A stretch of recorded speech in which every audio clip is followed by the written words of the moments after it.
crystals. But now we are expanding our core, which is involving the corals things and also any types of things that related to marine ecosystem. So now we are providing volunteering program, which is like helping the reef check recycling program, and also we do the beach cleanup specifically in Tioman. So after years, 12 years, we have been operated. For now, the cleanliness of the islands is improving, but it's not as good as we feel it's free pollution. But the problem is only like when every monsoon season, end of monsoon season, all the trash will bring to the islands, and we need to double the beach cleanup programs. And as you guys seen in the videos as well, it shows how the plastic can give a big impact and also represents a good threat, and that can cause the unstable ecosystem of the marine itself. And also as Tioman as tourism area, so every year the human activities can cause very high pollution. So my solution, my suggestion, that we can collaborate with the locals and also some of the schools with educating program, and also some of the program we can like organizing an event which can give them a source of income from the trash, and we can recycle them to do whatever they want from their innovation or anything. So I think that program will see success if they think of like source of income, and also that that thing can generate money. So I think that will help us as conservationists and also the locals, win-win situation. That's all. And for the NGOs, the conservationists, where does the dive industry come into this? Like, how can the dive industry help the NGOs to do what you're doing?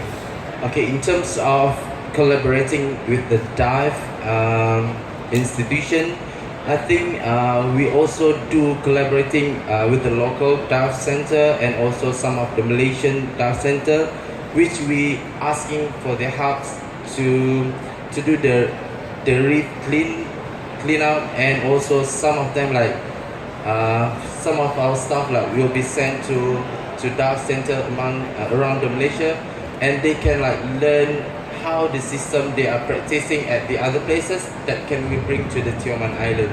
But I think it's when it comes to marine ecosystem, it really related, and dive institution is really needs to be part of the conservationists, so we can work together to achieve our mission, which is another 10 years we can be a country or islands with free pollution. So. And perhaps Monica or Julian, do you have anything to add to that in terms of how the dive industry can help? Out of curiosity, before either of them would jump in, how many operators do we have listening today? One. I'm laughing because I don't want to cry. One operator. And how many divers and snorkelers do we have? Quite a lot. Okay. So it would have been nice to have more operators here, so that hearing the answers to these questions, they can maybe put some of these things into practice. But go ahead and answer the question. The dive operators are busy doing what they do, Dave, which is make money. I think one of the problems we've noticed is that there are different organisations doing different things. So Monica does her thing, which is great. There's absolutely nothing wrong with that. It's fantastic. Johara Turtle Project's been doing their thing on Tioman for a long time. We do our thing. But the problem needs, I hate using this word, but it needs a holistic approach. So you need some legislation, you need a financial mechanism to make it worthwhile for people to recycle plastic. You need the industry players, so you need the beverage companies have to be in it because they're part of the problem. You need the consumers to be in it. You need better recycling logistics. You need, you need to make it viable. You can't transport plastic off Mantanani to recycle it. Like I said earlier, it doesn't work. So the dive operator that we have here has a role in organising beach cleanups. the dive operators collectively have a role in lobbying the industry body to get involved, lobbying government. The industry body can go and lobby the tourism ministry, because at the end of the day, we're also talking about a tourism product. You know, it's an ecosystem that's being damaged, but it's a tourism product. People don't want to come and see plastic littered beaches, right? I've seen this on, you go on the website, you can look at some of the islands in Malaysia, I won't name them, the ones in the south near Sempurna, and people love going there, but they walk off the jetty and the place is covered in trash, and they are writing about it on the review websites. It's not good for Malaysia, it's not good for our tourism industry. So there's a huge economic incentive here. So never mind the turtles, you know, we're talking jobs here, we're talking about tourism here, which is a huge industry in Malaysia. So we should be talking more carefully, more to tourism ministry. They can then talk to the solid waste management department, who I'm seeing on Monday, and say, sort the problem out. But then you come back to, well, okay, what's the logistics, what's the recycling? So all of those people need to sit down at a table and say, okay, your job is to fix that bit, your job is to fix that bit, your job is to fix that bit.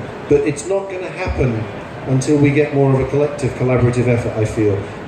Everybody's doing a great job individually, but there's a lot of, another word I hate, there's a lot of synergies where if we all got together, I think the effort could be more effective. And yes, the dive industry, the individual players do have a huge role in this, in my opinion. Yeah, I couldn't agree with that more. One of the ways that we try to address that, and just one of the ways at home, is through the Great Barrier Reef Marine Park Authority. They have what they call the local marine advisory committees on a regional level, right up the coast, right along our entire, 1,900 kilometres or 2,300, just depending on how you measure that sucker. She's pretty big. But at the end of the day, what those committees do is they're made up of a whole bunch of people from different community groups. So for example, I sit on my local one as the diving and tourism representative, and we also have people that are representing the farmers, we've got people that are just looking at waterways, we've got the NGOs, and also obviously the authorities like port authorities, etc. All these people that you kind of alluded to that are going to make a difference.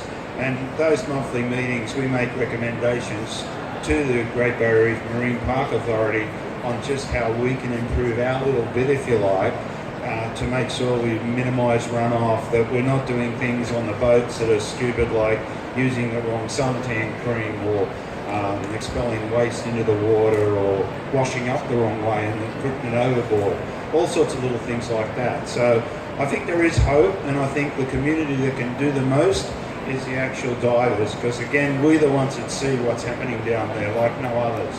And if we can make a noise that goes across the whole community and bring other players in, like those restaurants I talked about before in my community that no longer have plastic straws, or when you go into a local coffee shop in my hometown Cairns, you insist that you do not have coffee served to you in a plastic cup. You want it in a cup that can be washed up and restored, reused. So all these little things do add up, and they can make a big difference, just like you said. But I like the word holistic, because that's what the solution is. It's the synergies and the holistic approaches to those situations that actually can make a difference. Yeah, I couldn't agree more. I think all stakeholders need a seat at the table. Everybody's voice needs to be heard. Everybody needs to play their part. You know, I think a lot of people, when they hear the statistics, you know, there's an estimated 5.25 trillion pieces of plastic floating in the world's oceans. There's a new 8 million tons of plastics going into the oceans every single year. It's very easy for people to think, oh, well, I can't change that. When in actual fact you can. Little simple changes that you make to your everyday life collectively, if everybody makes those changes, it makes a big, big, big contribution. Datuk, I can see that you have something to add to that? Well, as what Julian was specifically asking just now, how many operators are over here and how many divers are over here? Basically, there's only one operator and the rest of them are divers. There's two now. There's two now. Yeah, okay. we've doubled the number of operators. So probably, I think one of the we were talking, me, myself and Monica just now were thinking of to have some collaboration, where probably MSD will be endorsing the project that they were having, and the information can be disseminated among the dive operators. but I believe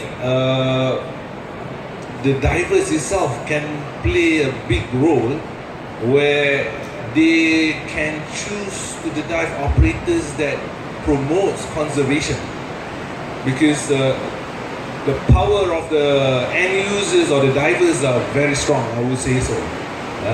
And again, with the numbers of operators compared to the divers over here, I believe that the platform that MSDA have, which in terms of the Facebook and social medias, would help to relay the message more towards the operators, and again with the help of the divers that will choose the dive operators that do a lot of conservation, might help as well.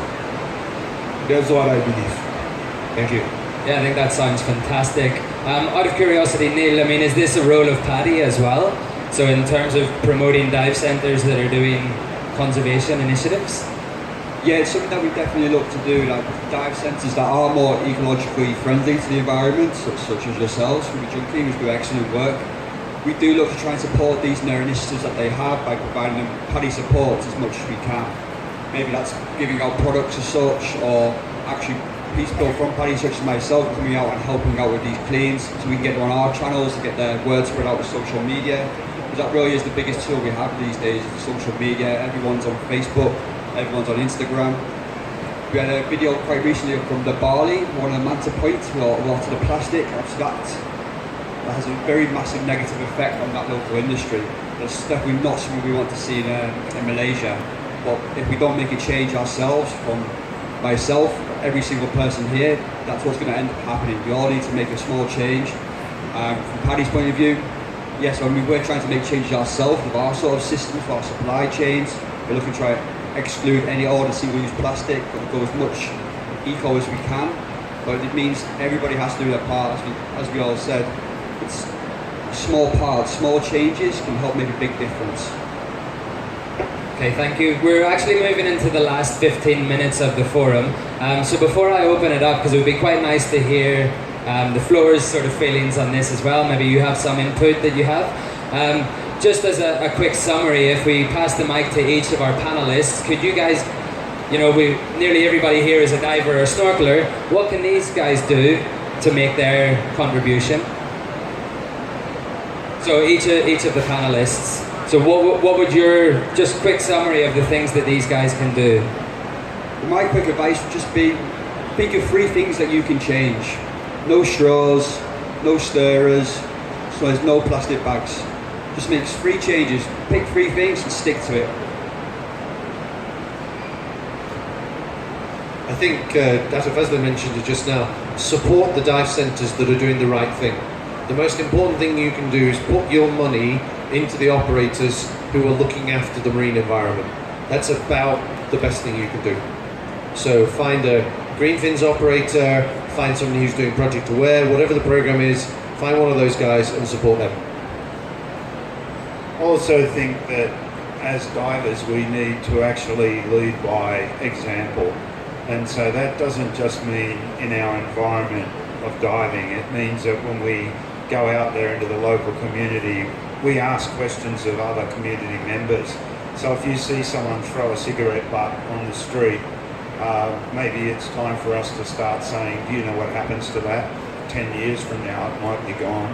It won't be gone tomorrow. It might end up in a turtle's belly. So I think we are, as ourselves, educationalists, because we do see what happens down there. So anything you can do as a diver to educate the general community that they have to do something. They have to buy into this. We cannot do it alone. We see it, they don't. So let us help them see it.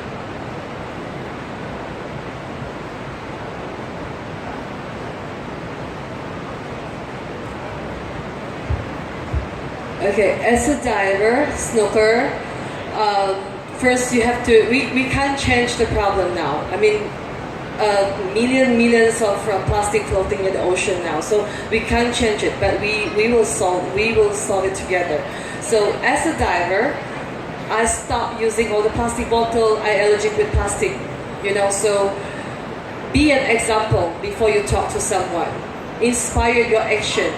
Inspired by your actions, you know. And everywhere you go, to me, I choose that dive center who don't serve plastic bottle, who have a refill station. They have a refill drinking water, and they don't serve me polystyrene, you know, the food packaging.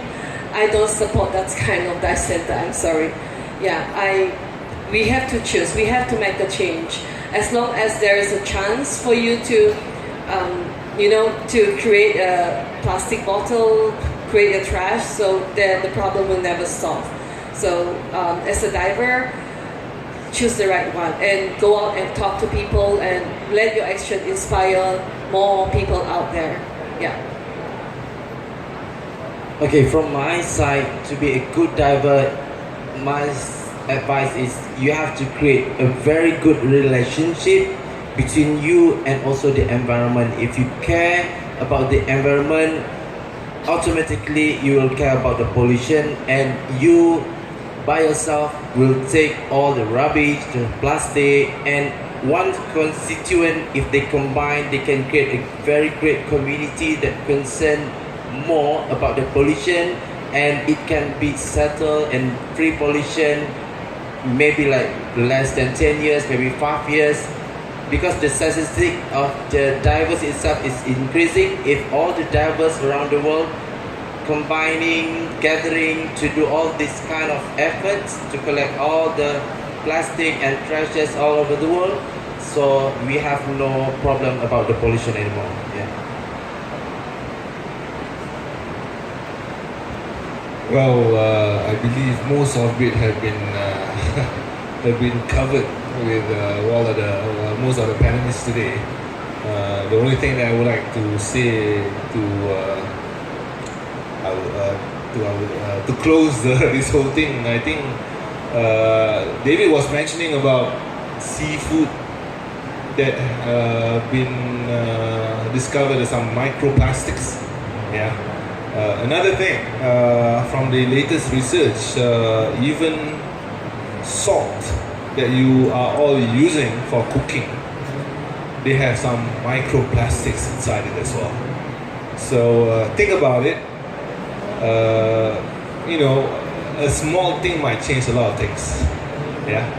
So I think that's all I would like to say today. Thank you very much. Perfect. Thank you very, very much to all of our panelists for their input. We have a few minutes left, so I'd like to open it to the floor. Do we have anyone there who's, you know, got a question that they really, really want to ask, or maybe some input they want to give? They've seen a great project taking place somewhere else around the world. Again, that could be replicated here.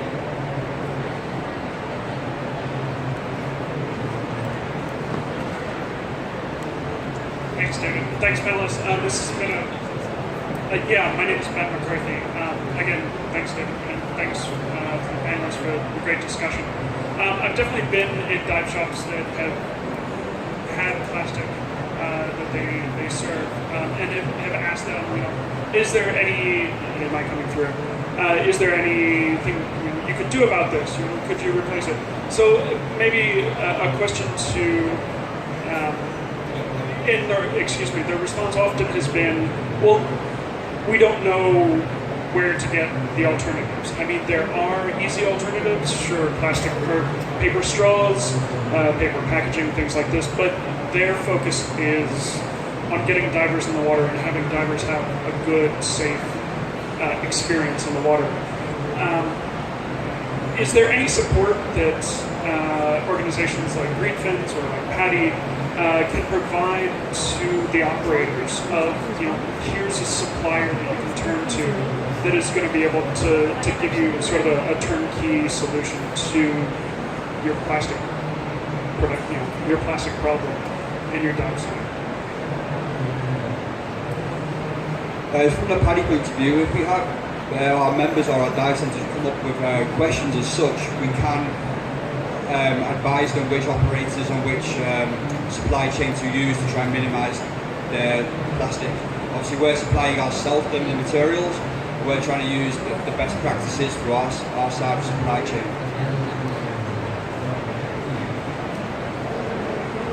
I think the question is basically you need to make it as simple as possible for people to follow these practices. So is there anywhere, like a simple one-stop shop? I want to get involved in this. How can I do it? I don't believe there is a one-stop shop, but I can tell you that the action groups that are working in my community, they do exactly that. So your question is excellent.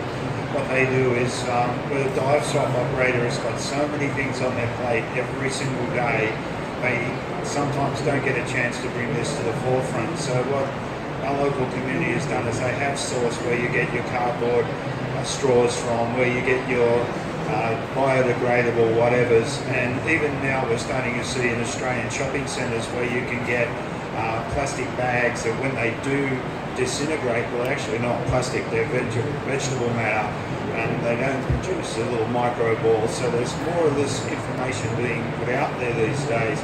So it's a good idea to stimulate your local community that might be an action group to source those, find out what they are and share it with you.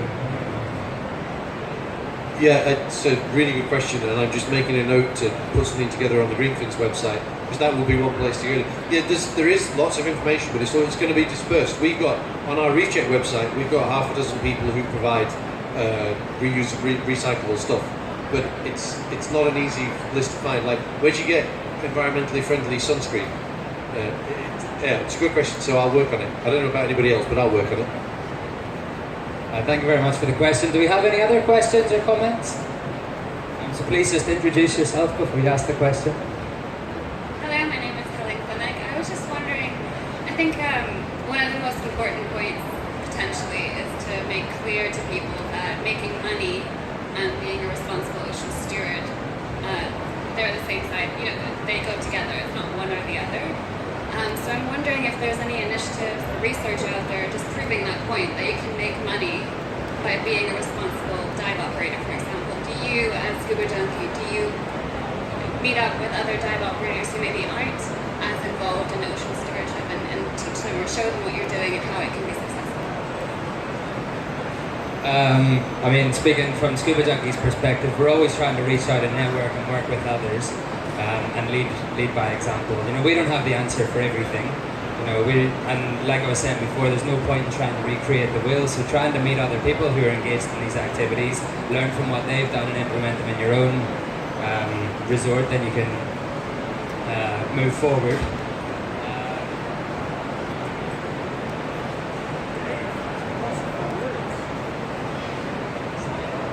Dave, you were lost for words just then. That's the first. To my knowledge, there's been no research published suggesting that environmentally friendly dive centres make more money. Not published. But from my experience of the industry over the last 15-20 years here, environmentally friendly dive centres make more money. Yeah, to touch on that, I would say that Scuba Junkie puts the success of the company largely down to our commitment to conservation. Most of the tourists who come to the resort, we ask them, why did you choose this company? And inevitably their answer is conservation. So I think, as you guys as divers and snorkelers, if you're asking these questions when you're walking around the operators, and the operators become more aware that this is what the dive industry want, the divers want, then it'll push them down that sort of path. I believe you wanted to add something? Just like you said, if we as divers support the environmentally friendly operators. Sorry, do I need to hold it closer? Alright. As you said, if we as divers support the environmentally friendly operators more, then that's going to be the product of that. That's going to be the result in 5 years' time. And I think Paddy could maybe play a part in that by the way you have a Paddy 5-star centre. I actually personally don't know what attributes, or what's the criteria for a 5-star centre, but I'm sure most people do. But maybe if Paddy developed like Paddy Green centres or something and started awarding operators that, and then people would start to prefer those operators, and then you as an ocean steward or whatever are going to financially benefit from being a good operator, being a good diver, etc. Yeah, it's a good point. Okay, to become a Paddy 5-star dive centre does have to meet some criteria to do with Project Aware, which is our partner which do promote ocean health. So we do have requirements for dive centres to meet these prerequisites before they become a PADI 5-star, meet the project at work? Okay, let me touch a bit from the perspective of Malaysia Scuba Diving Association. We are in the midst of setting up MSDA ratings, and I will include one of the ratings where they are participating into a conservation projects. So I will endorse it. We are in the midst of setting up. We have a goal from the MOTEC itself, and yes, I will include it inside the MSDA rating to be fulfilled as a full 3 stars rating for the dive operators in Malaysia. It's going to be, I would say, a bit tougher from the PADI ratings because we require them to submit the maintenance of their equipment on a yearly basis. They have to submit the reports of their equipment. They have to submit a report on conservation that they do every year. They have, and then MSDA being locally, we will do the checkings on a regular basis. Thank you very much. As a diver, I touch a bit about the, get together with the eco-friendly dive center, because basically in Borneo, in Sabah, as far as I know, there's more than 10 dive operator is already going into eco-friendly. They stop using the plastic bottle, they start using the water refill system, and food packaging, which is the food containers, washable. So I think it's not a problem to include this conservation project into the dive center. So for the diver, it's a good chance to dive more. You will have more choice to dive with the eco-friendly dive center, dive operators. Yeah. Okay, and we've got time for just one final comment or question. Hello, yes, I'm Fiona. Terry was mentioning earlier in Australia that we have an eco-certification program for operators that go above and beyond their environmental and regulatory requirements. A key to that is incentivising. These are businesses that we're talking about, and I just wanted to build upon, and I'm not picking on PADI, it's just that PADI is the only represented company that's here. But I wondered if PADI could actually look at financially incentivising these entities to improve their environmental footprints by taking less of a percentage of cut from things that they do out of these operations. Then you're likely to move people probably more quickly to where you want them to be.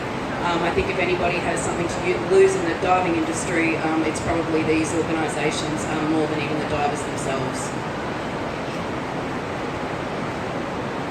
Yeah, it's a good point. It's something that obviously I'm number one from the training organisation here, and PADI needs to take a lead on these matters. That's the reason why we've taken part. But yeah, it's something I can definitely bring up with my higher ups to see if we can do incentive programmes such as this. Okay guys, sadly we've run out of time. It is 3:30 and I'm going to get in trouble if it goes on much longer. I would just like to say thank you very, very much to all of our panelists for agreeing to get up on stage and share their thoughts and opinions with us today. I'd also like to say a big, big thank you to you guys for coming along. While it's disappointing that we didn't have a lot of operators, it's amazing to see so many divers and snorkelers that are interested in this. We will be carrying on the Voices on Ocean Rescue Forum again next year, and we would love to see you guys come back again and bring your family and friends with you so we can raise awareness with more people. Thank you very, very much.